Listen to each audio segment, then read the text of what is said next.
dahulu atau berbakti kepada kedua orang tua. Tidak ada yang saling dipertentangkan. Karena ketika menikah itu pasti ada unsur bakti kepada kedua orang tua. Dan di antara tujuan menikah itu bukan hanya membangun samara, tapi tujuan pernikahan di antara tujuan besarnya untuk meningkatkan bakti kepada kedua orang tua. Ayat tentang samara di Quran surah 30 Ar-Rum ayat 21. Ketika Allah menyampaikan wa min ayatihi an khalaqa lakum min anfusikum azwaja litaskunu ilaiha wa ja'ala bainakum mawaddatan wa rahmah inna fi dzalika laayatil liqaumin yatafakkarun. Itu untuk pasutri, pasangan suami istri, membina hubungan baik antar sesamanya. Tapi tujuan membina hubungan baik antar sesama itu apa?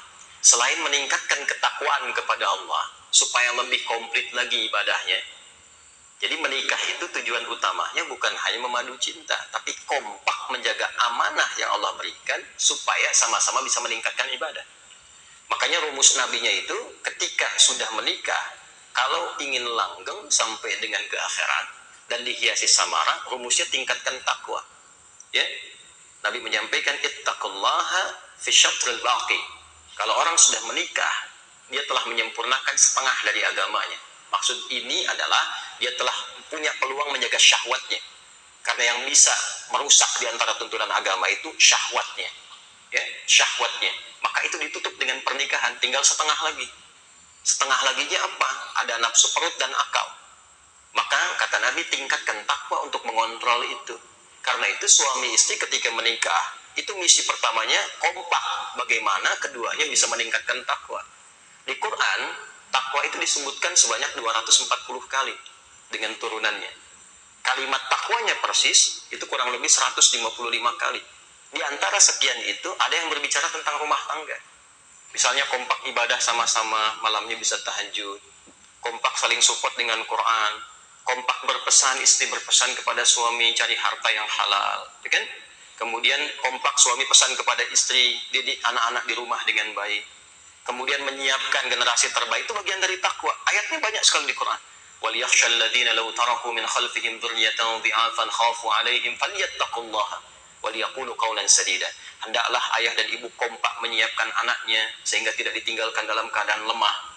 Carikan pendidikan yang baik, guru ngaji yang baik, wariskan harta yang baik, yang halal, yang thayyib, supaya mereka tidak ditinggalkan dalam keadaan lemah. Itu bagian dari ketakwaan kepada Allah. Itu bagian dari takwa. Nah, yang paling menarik adalah ketika tuntas yang pertama ini, yang keduanya termasuk bagian dari itu adalah menyempurnakan bakti pada kedua orang tua. Ya, mungkin yang laki-laki lupa hubungan baik dengan ayah ibunya belum terbangun, istri ingatkan. Mungkin ketika menikah, istri yang jarang nyapa ke ayah ibunya, diingatkan suaminya, lalu bareng-bareng silaturahim, tingkatkan baktinya. Bahkan sampai usia 40 tahun pun, kalau Anda sukses, itu masih diperintahkan datang kepada orang tua, atau minimal kalau tidak sempat, berdoa kepada Allah, minta orang tua itu disehatkan, dirahmati, diberkahi. Itu ada di Quran surah ke-46 ayat 15. Bahkan kata Quran, kalau Anda tak sanggup melakukan itu, coba ingat saat ibu mengandung. Wassainal insana biwalidayhi ihsana hamalathu ummuhu kurhan.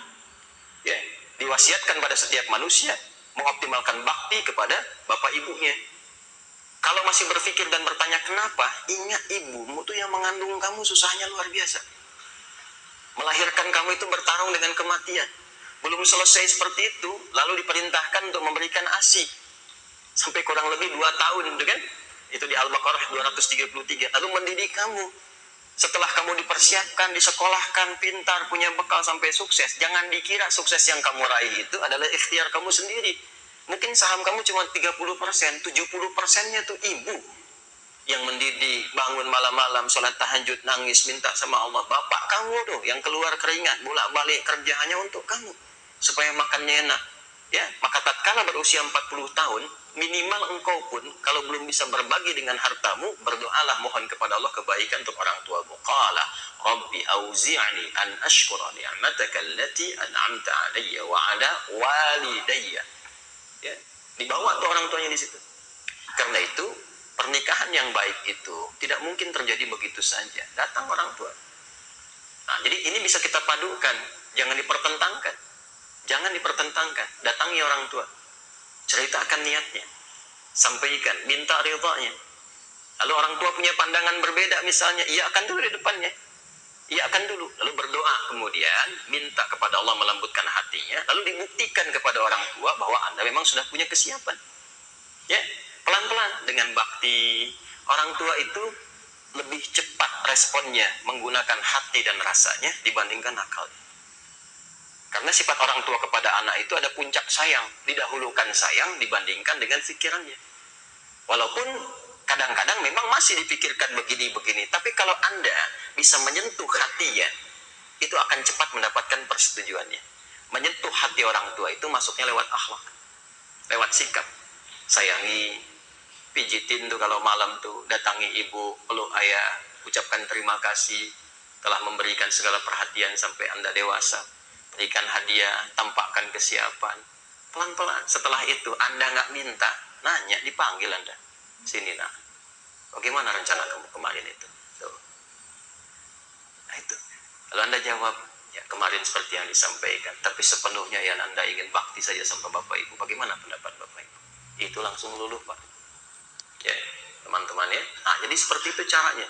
Jangan dipertentangkan, tapi dikompromikan, disatukan, dan ramuan itu akan menjadi formulasi terbaik untuk mendapatkan apa yang diharapkan. Jelas ya? Wah, jadi kalau sebelum menikah, baktinya kepada kedua orang tua. Ingat, itu yang paling utama.